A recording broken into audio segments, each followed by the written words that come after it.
जी ने फिर बाद में कहा कि हम अधिकारियों पे कि अवैध खनन के लिए मुझे डीसी करनी पड़ रही है। ये सब थे तत्कालीन मुख्यमंत्री अशोक गहलोत जी के। और जिस तरह खनन माफिया सक्रिय हुआ,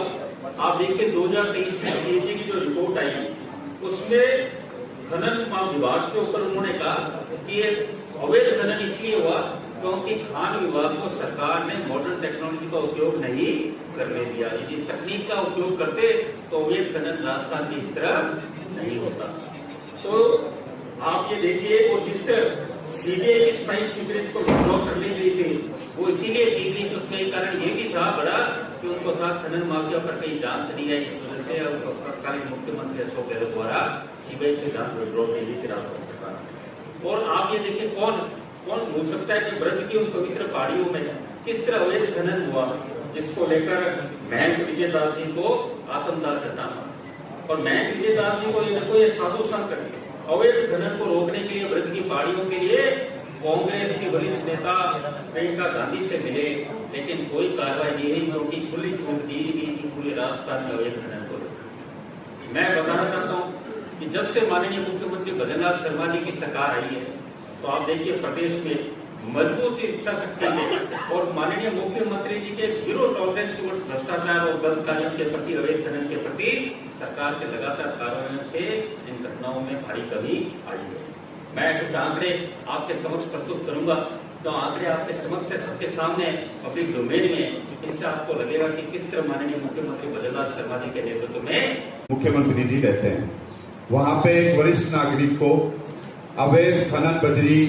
माफिया के माध्यम से कुचल के मार दिया गया जहां पे ये रहते हैं। और दोष कितना सी कि उनकी कॉलोनी से भारी वाहन निकलते थे और उनको रोकने के चक्कर में उनके ऊपर डंपर चढ़ा दिया। आज खनन की बात करते हैं, जहां पे भी कोई भी बात आती है, छोटी सी बात आती है, विधानसभा में कार्रवाई का बहिष्कार करके निकल जाते हैं, वॉकआउट करके निकल जाते हैं। इन्हीं के लोगों ने जिस तरीके की बात गांव के माध्यम से, और मैं विधानसभा क्षेत्र बगरू के अंदर जो रिंग रोड का एरिया है, स्पेशल इकोनॉमिक जोन है, 250 फीट रोड है, यहां से काफी संख्या के अंदर अवैध बजरी खनन के बड़े बड़े ट्रक आते थे, यहां से काफी साधन गुजरते थे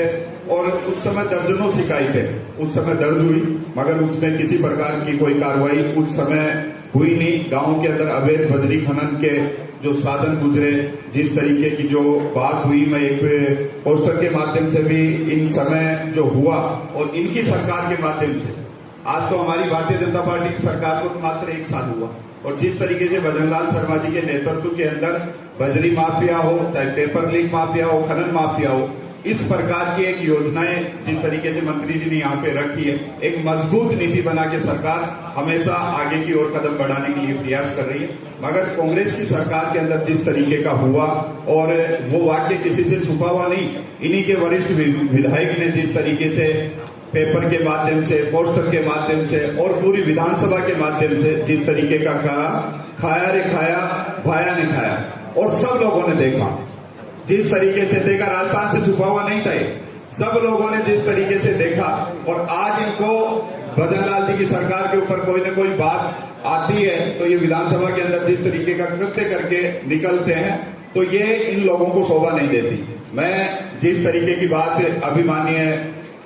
मंत्री महोदय ने रखी, एक नीति के रूप में, एक स्पष्ट नीति, एक ऐसी नीति जिसमें आने वाले समय के अंदर हर क्षेत्र के अंदर एक सुगम वातावरण का अनुभव जो माननीय मुख्यमंत्री जी के माध्यम से किया जा रहा है, हमारी सरकार प्राथमिकता से, ऐसा नहीं है कि किसी काम को कहा इनके माध्यम से कह दिया जिसकी जांच नहीं हो पाई। आज जिस तरीके का जो काम करना चाह रहे हैं उसके माध्यम से हमारी सरकार कृत संकल्पित है उसके लिए। और राजस्थान इलेक्शन 2023 कांग्रेस के विधायक ने मुंडन करा, सीएम गहलोत को बाल भेजे, कहा आपका ईमान अब मर चुका है उस समय के अंदर, और ये पोस्टर भी किसी से छुपा हुआ नहीं है उस समय का आप लोगों के बीच में। और